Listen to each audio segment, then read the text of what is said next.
வணக்கம். இன்றைக்கி கிட்டு சமையலில் பார்க்க போகிறது ஒரு டேஸ்டி ஹெல்த்தியான பதாம் சட்னி தான். இது ரொம்ப ஈஸியான ஒரு ரெசிபி.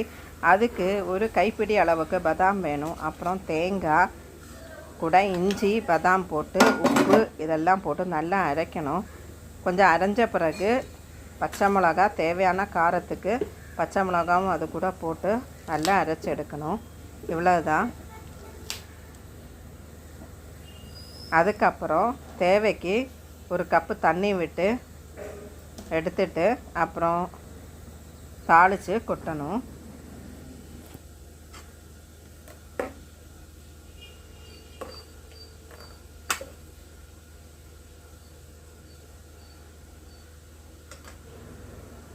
கடாயில் எண்ணெய் விட்டு உளுத்தம்பருப்பு, கடுகு, ஒரு 2 பச்சை மிளகா, அப்புறம் கறிவேப்பிலை இதெல்லாம் போட்டு தாளித்து அப்படியே அந்த சட்னியில் கொட்டணும்.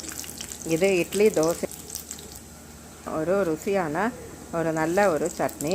கண்டிப்பாக உங்களுக்கு இந்த வீடியோ பிடிச்சிருக்குன்னு நினைக்கிறேன். தேங்க்ஸ் ஃபார் வாட்சிங் this video. Please do like, share and subscribe Kittu சமையல்.